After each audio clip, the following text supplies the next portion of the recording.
Ya. Sí. Doctores del grupo que expusieron, los grupos que expusieron la anterior clase, por favor recuérdenme los nombres del primer grupo, segundo y tercer grupo de los que expusieron la semana anterior. Expusimos Vega y Vaca Doc y Los también nombres, por favor. Nombres, nombre y Camila y apellido. Génesis. Camila Vega y Génesis Vaca. A ver, Génesis Vaca. Camila Vega.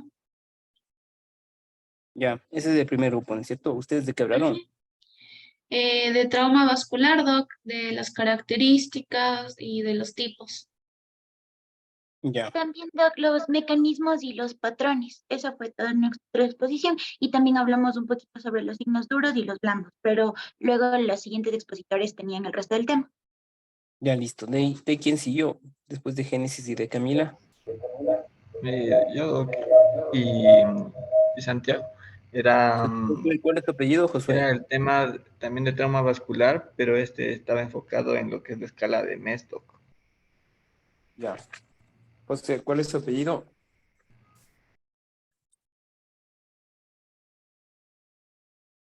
Josué, ¿me escucha?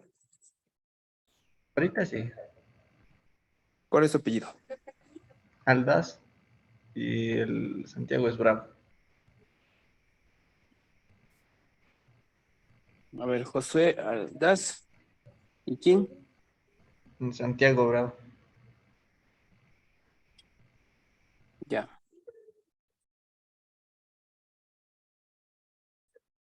Ya, listo. ¿Quién más? ¿Quién más fue? Solo quedamos hasta ahí, Doc. Fuimos solo los dos grupos. Listo. Ya. Empecemos más.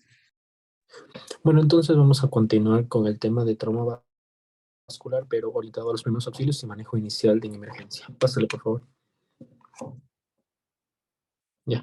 Vamos a hablar que en cuanto a los primeros auxilios en trauma vascular, en primera instancia podemos utilizar lo que es un apósito durante unos 15 minutos y en caso de que el sangrado no pare, podemos utilizar el torniquete.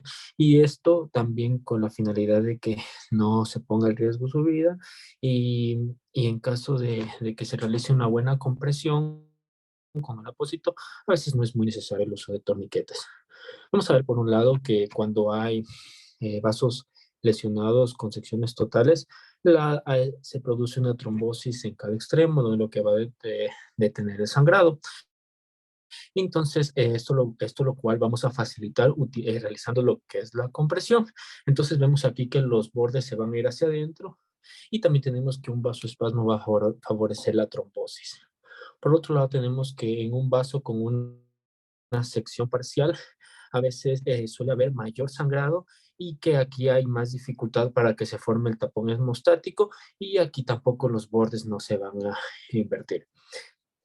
Pásale, por favor. Eh, Algo muy importante que tenemos que tener en cuenta es como en la anterior clase el doc nos mencionaba que debemos evitar el uso de las pinzas.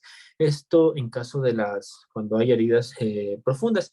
¿Por qué? Porque al tratar de usar pinzas, vamos a tratar de ubicar los supuestos vasos dañados y en ciertos casos vamos a lesionar otros vasos que se encontraban intactos y a su vez otras estructuras que se encuentran adyacentes y vamos a provocar un sangrado mayor y por lo tanto algún isquemia posterior, porque que podemos lesionar un vaso que estaba normal y podemos encontrar el vaso que estaba sangrando. No nos damos cuenta que dejamos el anterior y eso a lo largo puede tener muchas complicaciones. Vamos a tener que también se pueden usar los tapones hemostáticos. Y esto por lo general se usa en quirófanos y cuando una herida queda sangrando. Pero esto no nos sirve en sangrados importantes o sangrados grandes, sino en sangrados que son mínimos. Y vamos a tener que, hay que tener algo muy importante sobre por qué debemos tener estos primeros sensibles en trauma vascular. Esto porque conlleva muchas complicaciones, como aquí se van a perder glóbulos rojos rojos, plaquetas, plasma, factores de coagulación, lo cual nos puede conllevar a un shock hipovolémico y entonces es muy importante, por lo tanto, la reposición completa con glóbulos rojos, plaquetas y plasma frescos congelados. Pásale, por favor. Ya, continuando con esto, en el caso de que una vez que llega el paciente con sospecha de trauma vascular a una institución hospitalaria, primero hay que verificar y debes, si es que fue valorado previamente por un paramédico, se le dio los primeros auxilios o no. En el caso dado, pues va a ser ingresado si no se hicieron los primeros auxilios, pues deberá ser ingresado de forma rápida en cualquier escenario para poder realizar el triaje, ya que es un paciente que tiene un riesgo de deterioro hemodinámico como tal. Entonces, en cuanto al triaje, se le debe asignar, si es que es un ingreso rápido, inmediato, a quirófano, o en aquellos pacientes que presenten un sangrado activo no controlado, o aquellos que un ingreso retardado en aquellos pacientes que prácticamente tienen un sangrado controlado, o sea, podido controlar la hemorragia. Posterior a eso, en el caso dado de que posiblemente no haya sido valorado previamente y no se le haya dado los primeros auxilios ni nada, también se debe hacer simultáneamente el triaje, el ABCDE, obviamente mantener la vía aérea permeable. En este caso, lo más importante sería la C, que vendría a ser la circulación, y dentro de ello, pues controlar la hemorragia como tal. Y también aquí tenemos, se puede añadir la letra X, que en este caso corresponde a la exsanguinolenta, en donde se debe identificar en sí la fuente del sangrado y contener la misma. Bueno, y por último sería la valoración, en este caso secundaria, después obviamente de haber hecho el control de la hemorragia y estabilizado al paciente, y en donde prácticamente nosotros comprobaremos la perfusión, identificaremos las heridas abiertas y lesiones cerradas, y a su vez también podríamos hacer una evaluación tanto de la función muscular o articular.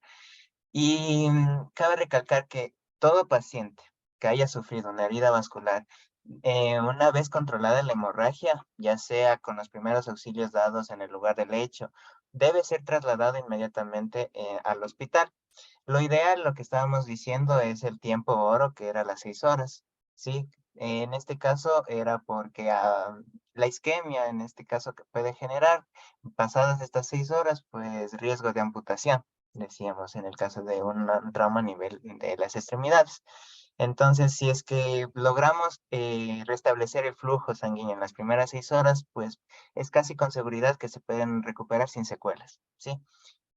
Obviamente va a depender esto de la circulación colateral y obviamente la localización en sí de donde se encuentre el trauma vascular, ¿sí? Ya que esto puede condicionar si tolero o no la interrupción del flujo arterial, y pues las complicaciones podrían ser o bien mayores o menores dependiendo obviamente de lo que les acabo de mencionar. Pásale, por favor. Bien, entonces, ¿cómo debemos, el manejo en sí comienza con el triaje? Les había dicho, la evaluación, resucitación del paciente con trauma en caso dado, pero lo fundamental dentro de todo lo que nosotros debemos hacer ante un paciente que llegue con trauma vascular, pues es control de la hemorragia. En sí, se puede hacer esto con la presión directa, como lo dijo mi compañero, o la alternativa en sí sería instalar una sonda Foley, había leído, pues, e inflarlo, lo cual va a permitir un control transitorio de la hemorragia hasta el momento de pasarlo al quirófano. Y cabe recalcar que el uso de torniquetes únicamente va a estar indicado en la amputación traumática, aquellos pacientes que vienen ya sea sin una extremidad, y pues para evitar que el sangrado sea excesivo se puede aplicar un torniquete. Obviamente no se debe clamplear a ciegas porque puede generar una iatrogenia tanto a nivel vascular como nervioso, que eso ya lo habíamos mencionado en las clases anteriores con un poco al respecto. Entonces, a ver, debemos también, como les dije, controlar todo lo que es la vía aérea, ventilación adecuada, descartar cualquier lesión letal, ¿sí? Y a su vez también debemos hacer una reanimación y control de daño. Pásale unita, por favor. Ya. Ahí, en la mayoría de los pacientes, van a perder demasiada cantidad de sangre, ¿sí? Y pues esta reanimación o control de daño hace referencia a la reanimación hemostática, es decir, aquella reanimación que con derivados sanguíneos, ya sea glóbulos rojos, empacados, plasma fresco, plaquetas, ¿sí? Y restringiendo obviamente el uso de líquidos endovenosos de tipo cristaloide. Esto porque se ha visto que el uso temprano de los productos sanguíneos han mejorado, digamos, la coagulopatía y a su vez la hipotermia en un paciente comparado con,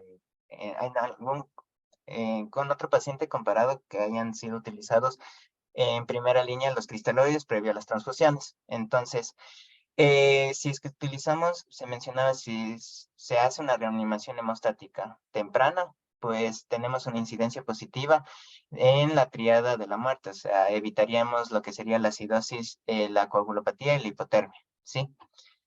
¿Y cuál sería la indicación? Pues lo que vemos ahí, si es que debemos activar el protocolo de transfusión masiva en un caso de trauma penetrante en una frecuencia mayor a 120 latidos por minuto, una tensión menor a 90 milímetros de mercurio y si es que se evidencia o no líquido libre positivo.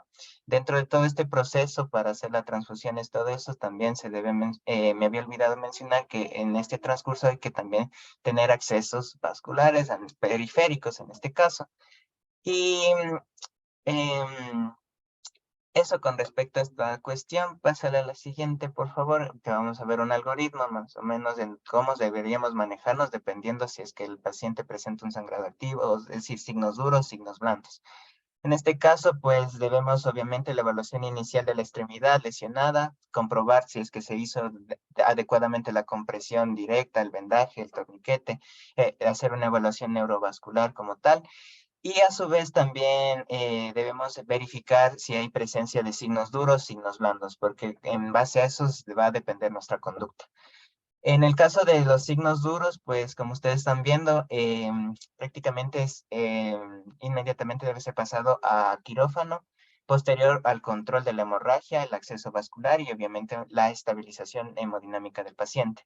En el caso de los signos blandos, nosotros tenemos dos vías. En el caso de que, por ejemplo, tengamos un índice tobillo-brazo mayor o igual a 0.9, se recomienda dar el alta y obviamente un seguimiento. En el caso contrario, teniendo menor a 0.9, pues se recomienda hacer estudios complementarios. Sí, una angioTAC, una arteriografía, un ecodoppler para tomar conductas de acuerdo a los hallazgos individuales del paciente.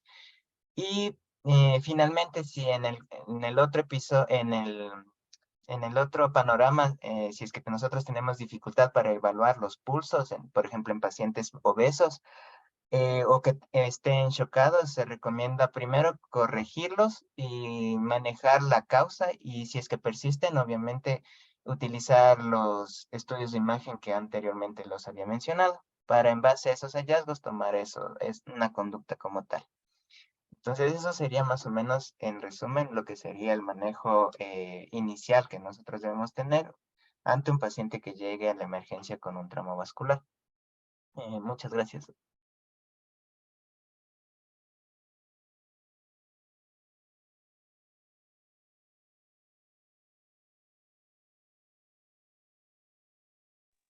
Bueno, tenemos un grupo más o ahí está, ahí estamos. Sí, Doc, el último. Sí, Doc, el último. Ya, bueno, sigamos. Después hacemos los comentarios. Pero bueno, ya dijo algunas cosas acertadas, ¿no? John y Steven también.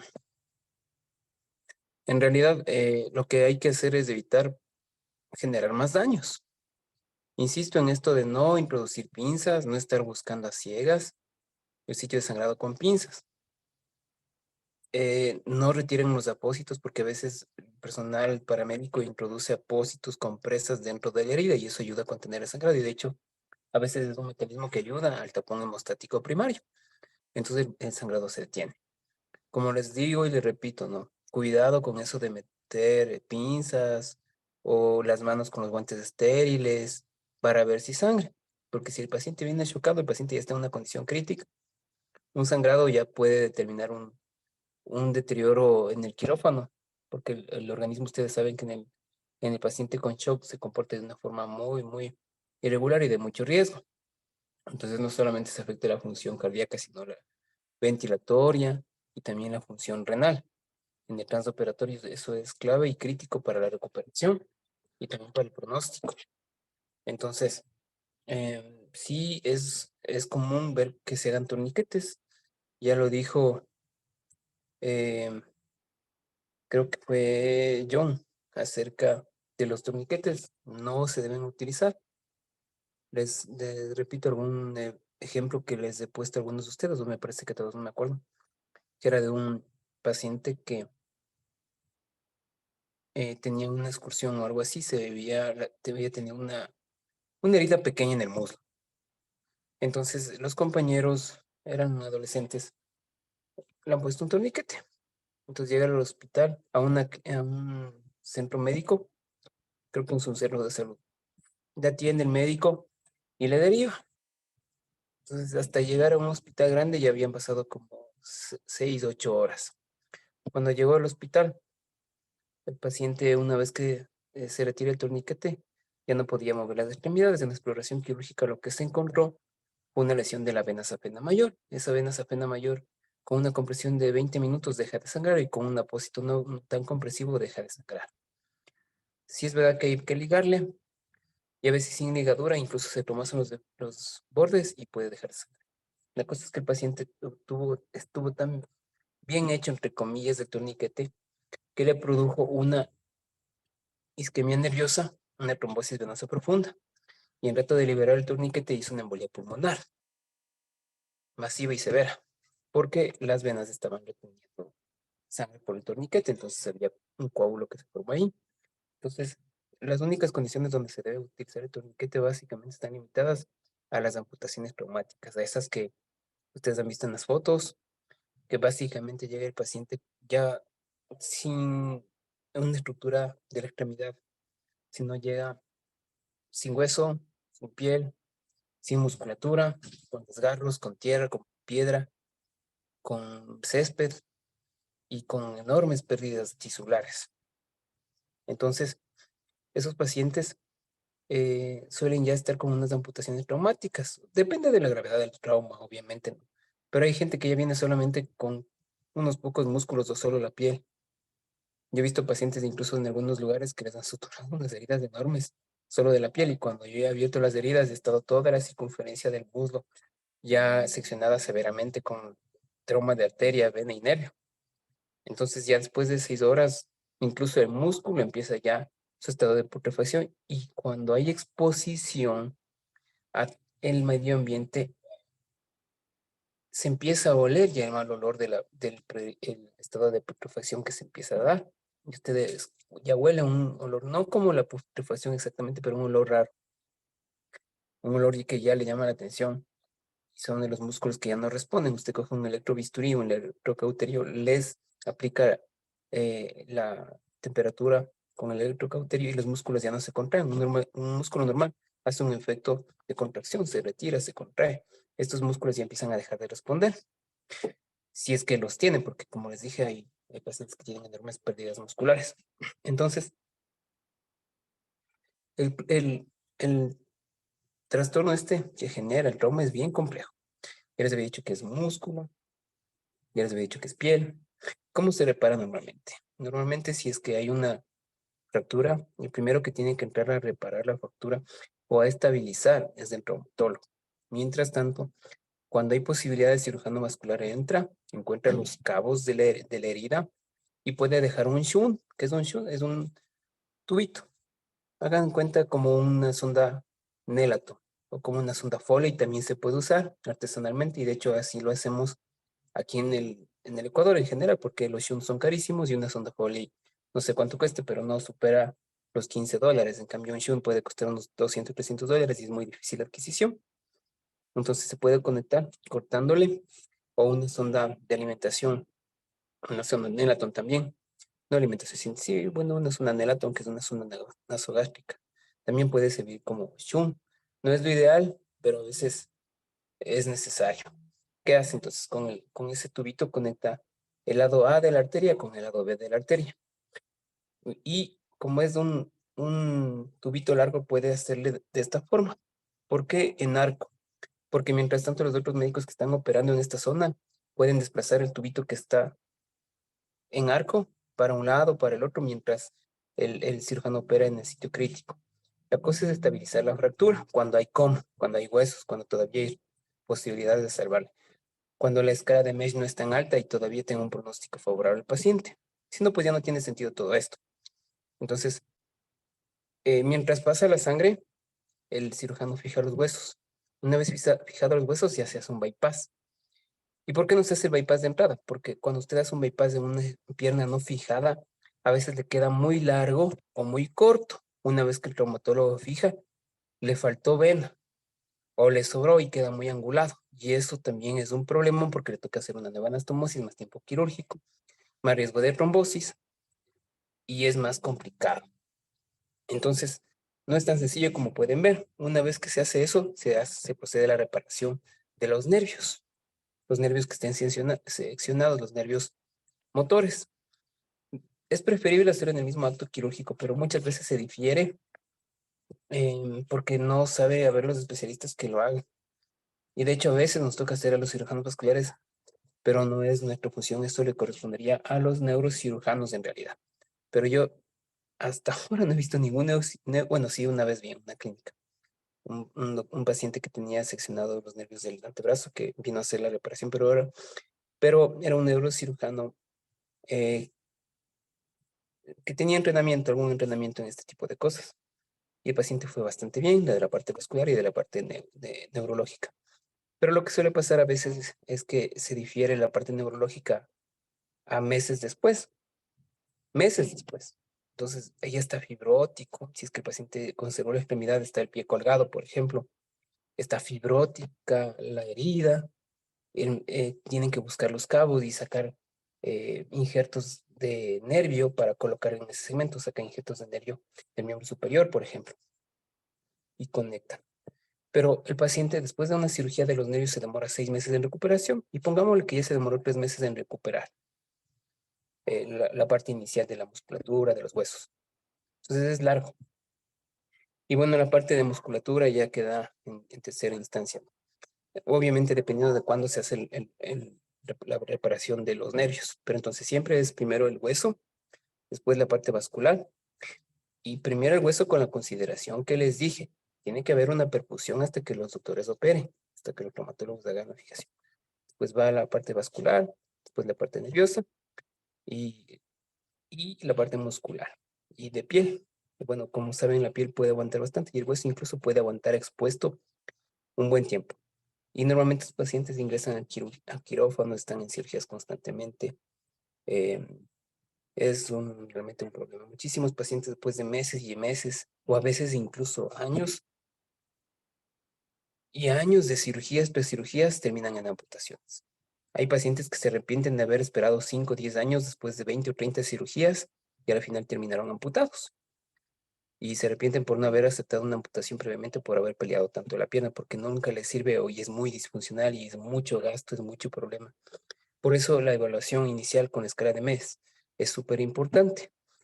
Y como les dije, no es una escala que esté 100% probada, pero es una referencia. ¿Qué se tiene que hacer en estos casos? Manejo multidisciplinario. Valoración por el traumatólogo, por el vascular, por el plástico.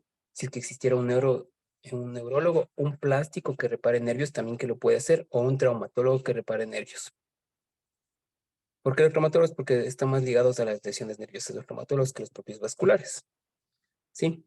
Pero bueno, y también eventualmente sí me ha tocado a mí hacer reparaciones en cuestiones críticas en algunos momentos, pero lo ideal es un equipo conformado por esos especialistas.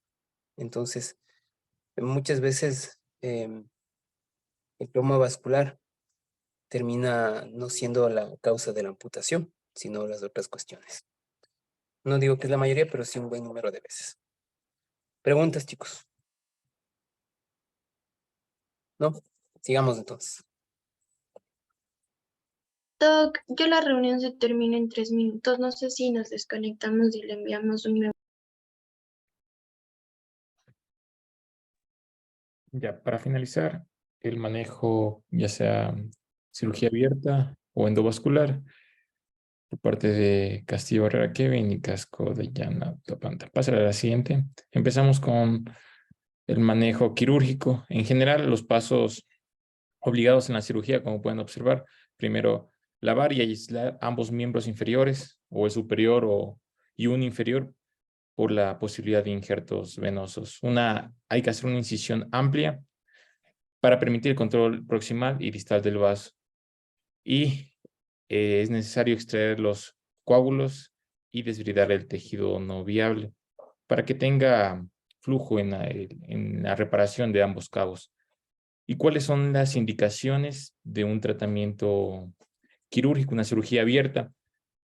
Por lo general es el gold estándar. Les puse en resumen 3, que es la inestabilidad hemodinámica, un paciente chocado, la ubicación, si son lesiones extensas o complejas, por ejemplo, en abdomen, tórax, o si son lesiones combinadas, ya sea lesiones extensas de partes blandas como un trauma contuso, una herida de bala con gran destrucción, y también si es que se contamina. Y por último, en una isquemia aguda. ¿Cuáles son las claves para esta reconstrucción del vaso? Son las claves del manejo quirúrgico, el tratamiento de entrada, ya sea en un trauma cerrado o penetrante, antibiótico terapia, apenas llegue. Desbridamos el tejido desvitalizado, irrigación abundante a la herida y la reconstrucción. Pasa a la siguiente para ver las técnicas de reconstrucción. Tenemos en primer lugar la rafia lateral. Esto se usa en segmentos cortos, pero en vasos de gran calibre. Por ejemplo, estaremos hablando de una femoral. ¿Por qué? Porque cuando hacemos esta rafia, hay la posibilidad, se va a estenosar el diámetro. Entonces, si es una lesión de 2 milímetros, quedaría prácticamente a la mitad. Entonces, utilicen segmentos cortos y vasos de gran calibre. Y para prevenir, en este caso, la estenosis, podemos también utilizar un parche venoso para después dilatar, como pueden observar en esta imagen. Es la primera la de arriba. En el parche venoso se puede utilizar ya sea de la vena safena mayor. También tenemos la anastomosis término-terminal. Esto ocurre cuando la herida no es suficientemente grande y la lesión abarca Utilice sus gráficos, Kevin. Utilice sus gráficos. Sí, voy a poner el puntero para que me puedan observar mejor. ¿Ya sí pueden ver mi ratón? ¿Sí? El cursor, ¿no? No Ya. veo. Ya, entonces este es el parche venoso. Esta era la rafia lateral. Y la anastomosis término-terminal es esta de acá, cuando los segmentos no son muy grandes y hay el diámetro. Por ejemplo, cuando, por ejemplo, hay una herida con un cuchillo y es bien regular, sin daño, sin contusión. Entonces simplemente se unen los bordes y queda bien. Una término-terminal. Ya. ¿Qué más? Pero bueno, el dibujo que usted ahí no es una término-terminal, en realidad. Lo que usted ve ahí, si ve, son dos componentes diferentes. Hay una arteria, algo que es un componente diferente, y otra vez hay arteria. Sí me siguen, ¿no es cierto? Un gráfico que estamos hablando, Kevin, en el de abajo. Ya, eso. Entonces, vemos una arteria, vemos un injerto y vemos otra vez la arteria. Entonces, ese puede ser un injerto de safena también. El parche, como vemos, es diferente porque el parche solo le pone un segmento ahí para que cuando usted suture la arteria no le quede estenótica, no le quede estrecha. Entonces, el parche sirve para ganar un poco de diámetro. Abajo, en cambio, le han hecho una anastomosis, por ejemplo, si es que fue por un arma de fuego que dañó los extremos de la arteria. Usted diseca, corta hasta donde esté sana la arteria y pone un injerto de interposición en esa zona. Sí, eso puede ser con una vena safena, una vena de miembro superior, una vena cefálica o basílica. Y ahí está un injerto. El injerto es igual que el parche de interposición, y el injerto de interposición, perdón, es igual. Solamente transpone y le deja entre una parte que estaba sin arteria. Siga nomás. Estos injertos también se puede utilizar con material sintético. En este caso, el material era de politetraetileno expandible. Y por último, ya no es parte de la técnica de reconstrucción, tenemos la fasciotomía, cuando la reparación va a tardó más de 6 horas. Tardó más de 6 horas. Esto se debe a lo que nos comentó el doc en la anterior clase, cuando hay una reperfusión, el músculo se hincha y necesitamos hacer estas incisiones, sobre todo se hace de 2 laterales, para evitar el síndrome compartimental. La fasciotomía. Pásala a la Ojo, siguiente. que es muy discutible, ¿no? Hay gente que hace la fascitomía en toda embolectomía o en todo trauma, pero en el trauma hay que tener cuidado, porque si hay una fractura, por ejemplo, de la tibia, en ese caso regrese, digamos que es una fractura de la tibia cerrada. Póngala ya. Digamos que en esa foto amplíele, por favor. Hay una fractura de la tibia, pero es una fractura cerrada, no es una fractura expuesta. Y de todas formas produjo un trauma de la arteria peronea y de la tibial posterior y hizo isquemia ese paciente. Aunque no es muy lógico, porque si es que conserva una de las tres, puede ser que ni siquiera presente signos de isquemia. ¿A qué me refiero una de las tres? A la tibial anterior o a la tibial posterior predominantemente. Bueno, en tal caso, digamos que ese paciente tenía una fractura cerrada, no tenía heridas. Si usted le hace fasciotomías a ese paciente, le convierte automáticamente en una fractura abierta. Y la diferencia entre una fractura abierta y una cerrada es enorme en cuanto al pronóstico, el riesgo de infección, de osteomielitis y las complicaciones que terminan en amputaciones. Sí, es mucho más alto el riesgo en una fractura abierta de las complicaciones. No digo que les va a pasar eso, pero el riesgo es más alto. Entonces esto es discutible. Hay gente que está totalmente en contra de la fasciotomía profiláctica. Es decir, por si acaso, hagámosle una fasciotomía, por si acaso, como le reprofundimos un poco tarde. Eso es relativo. Si usted tiene un equipo de trabajo que pueda vigilar al paciente, le puede ingresar al quirófano y hacerle la fasciotomía si en verdad es un síndrome compartimental. Pero hay otros pacientes que tienen colateralidad adecuada, que si es que por la colateralidad el músculo no sufrió mucho, cuando regrese la sangre en buena cantidad, el músculo siempre estuvo perfundido, entonces no va a tener un compartimental tan manifiesto. Sí, pero en otros casos, sí, por ejemplo, si es que la pupitis está seccionada o en el caso de una embolia, está con trombo, entonces, o un embolaín, es otra condición porque es una arteria grande y eso sí puede producir una gran manifestación isquémica en toda la pierna. Entonces ahí sí es posible que necesite una fasciotomía. Se puede hacer fasciotomías abiertas o cerradas, también ya hemos hablado de eso, pero ahí vemos incluso que han hecho fasciotomías del pie. Ya les he explicado algunas veces que es con el objetivo de evitar que el músculo se quede atrapado dentro de la fascia muscular sin poderse distender, y eso motiva a un colapso de las venas y las arterias. Y eso es grave porque el colapso genera trombosis y pérdida muscular. La misma compresión. Siga. Ahora vamos con el tratamiento Y endovascular. otra cosa, mire, por ejemplo, un traumatólogo o un cirujano plástico, esa fasciotomía lo criticaría un montón, porque hay exposición de los tendones en el dorso del pie. A veces es inevitable, pero la idea es no exponer los tendones, por lo menos que se queden cubiertos los tendones.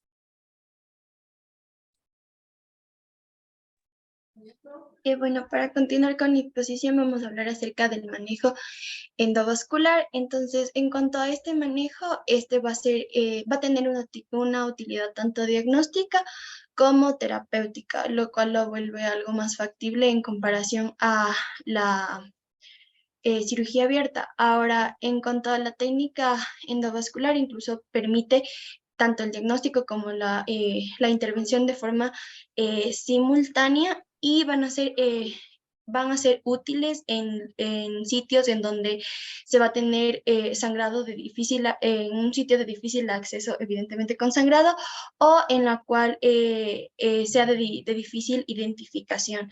Ahora, en cuanto a sus beneficios, de igual forma, estas van a van a lograr una hemostasia mínimamente invasiva, van a permitir o si van a permitir estadías hospitalarias más cortas, van a evitar complicaciones, tienen un menor número de complicaciones en cuanto a, si lo comparamos con la técnica con la técnica abierta, y vamos a tener menor pérdida de sangre. Ahora, en cuanto a las técnicas que van a verse asociadas en cuanto al manejo endovascular, tenemos la embolización y la colocación del estén endovascular.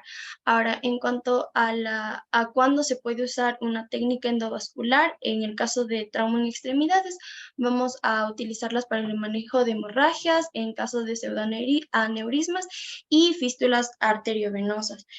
En cuanto a sus limitaciones o algo sí, en Dayana, cuanto a un sus... ratito, un Sí. ratito, gracias. Y está bien lo que usted dice, ¿no?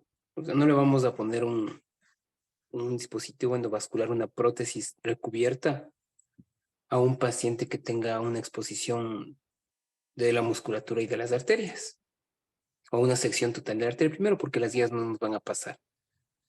Sí, o sea, si es que entro la guía, introduzco la guía, que es un alambre metal, y la arteria está seccionada, jamás le va a encontrar al otro cabo, jamás.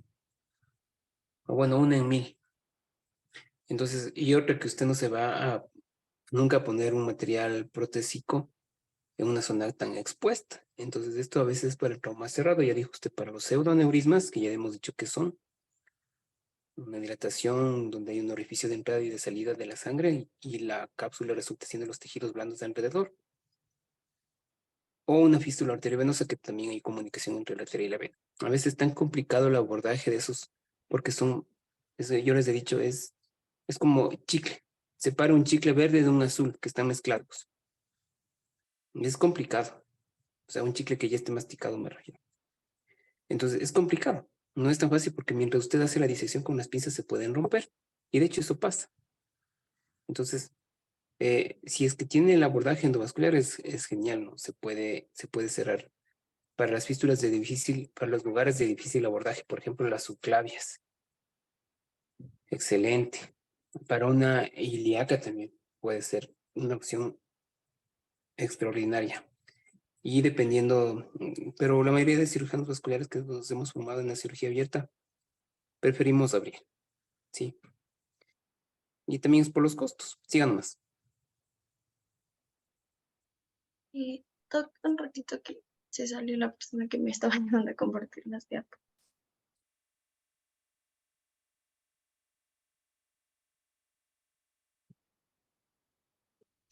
Bueno, en cuanto a las limitaciones del manejo endovascular, podríamos mencionar que va a presentar limitación en casos de que se seccione el vaso, ya que esto va a, como yo mencioné, va a evitar que el catéter pueda cruzar hacia el sitio de la lesión.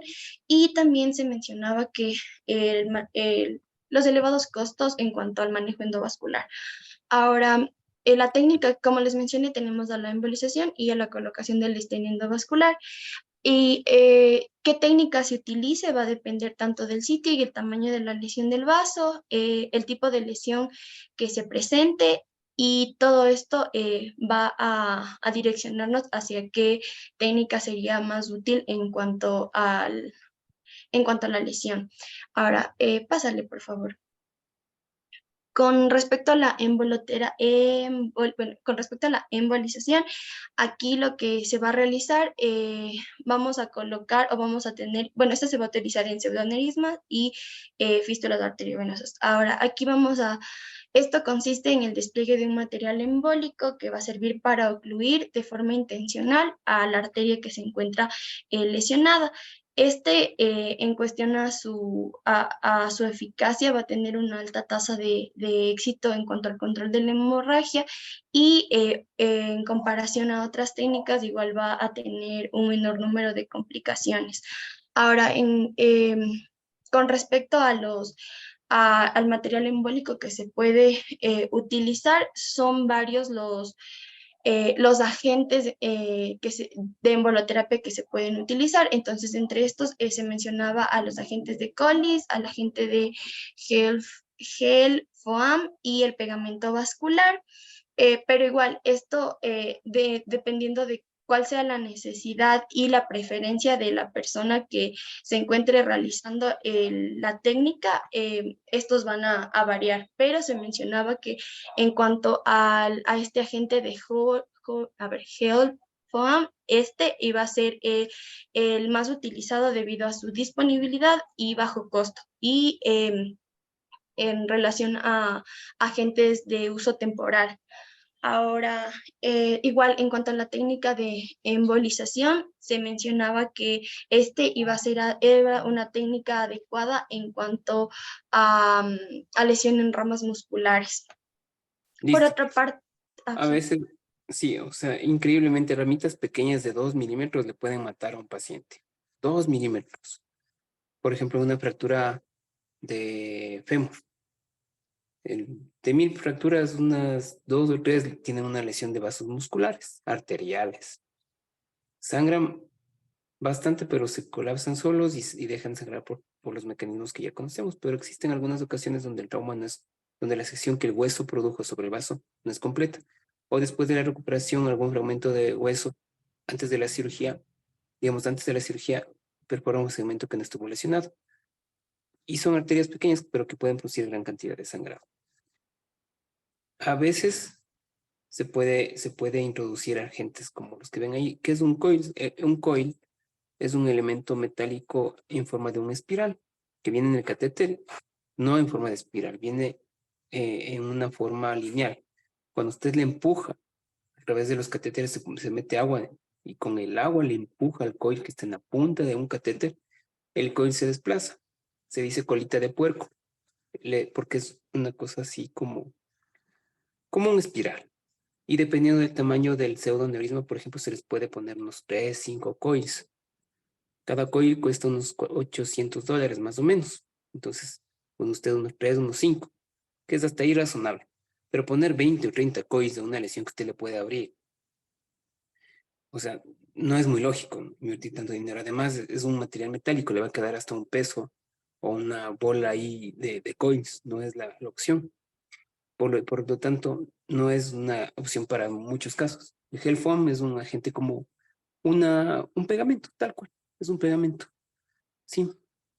Y hay unas esponjitas también que se puede inyectar directamente, se puede introducir por los catéteres. Entonces, ahí tiene una foto de un pseudoneurisma, pero no se le ve tan bien. ¿Dónde está la flecha amarilla? Y tiene el resultado. Había una imagen bien parecida a esa, de otro caso. ¿No tiene el otro caso? Creo que es en no, ese mismo estudio, en ese mismo o sea, artículo. sí había una imagen, pero que no le puse, que era después de la embolización. Claro, ahí Ajá. se ve una fuga, pero es una fuga minúscula. Genial esa fuga. Les prometo que esa fuga con solo comprimir con la mano capaz que dejaba de sangrar.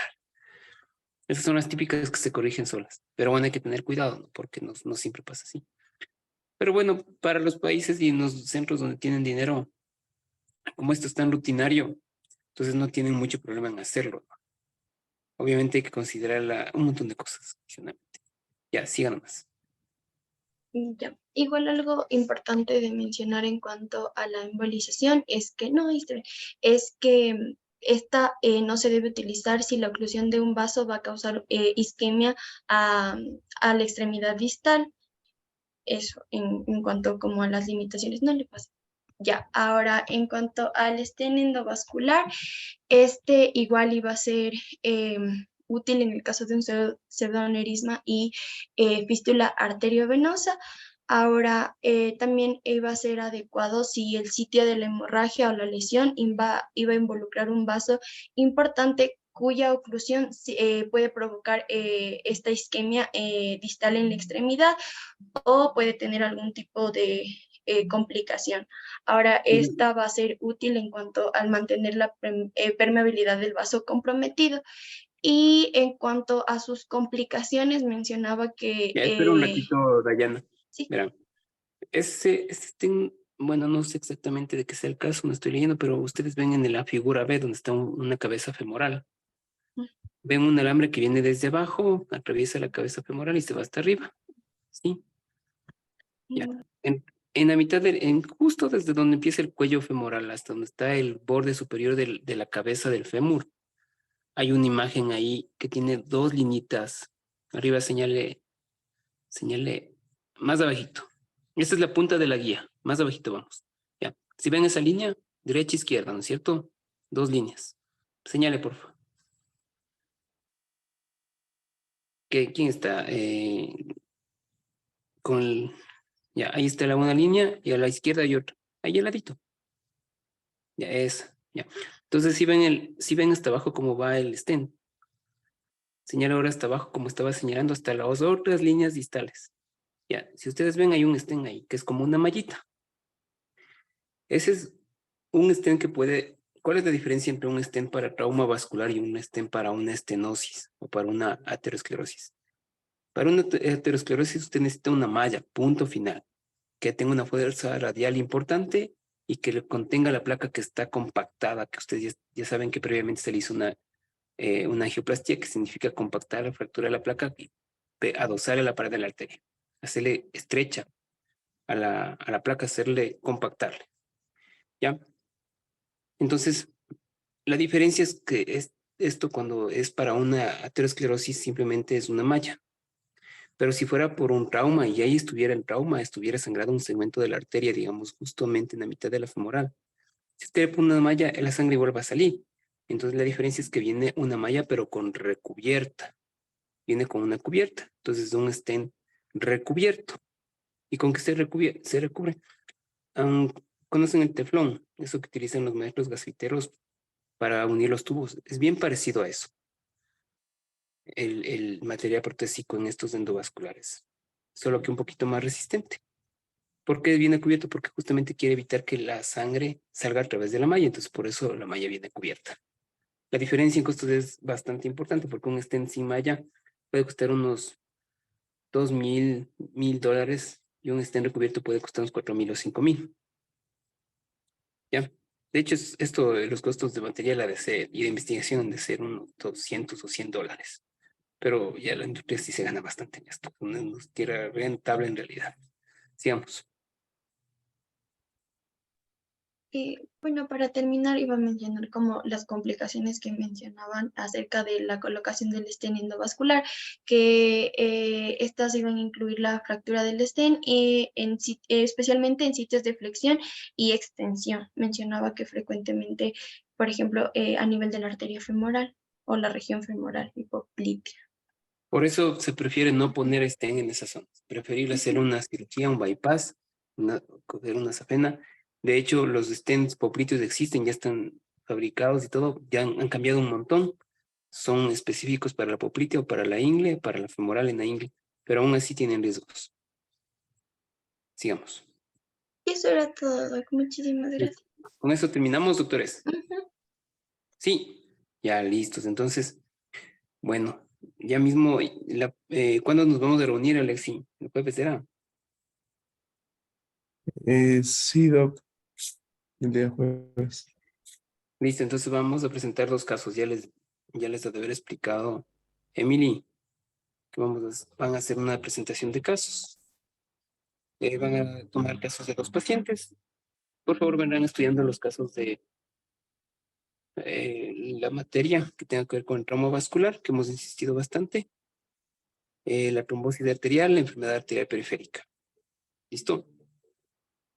Hecho. Ya, Doc. Doc, Porque van a participar todos, ¿no? Ojo, no es una tarea para solo 3 personas. Sí, todos tienen que participar, todos. Hecho, no les veo muy contentos. Ya, chicos, nos vemos entonces. Que les vaya muy bien.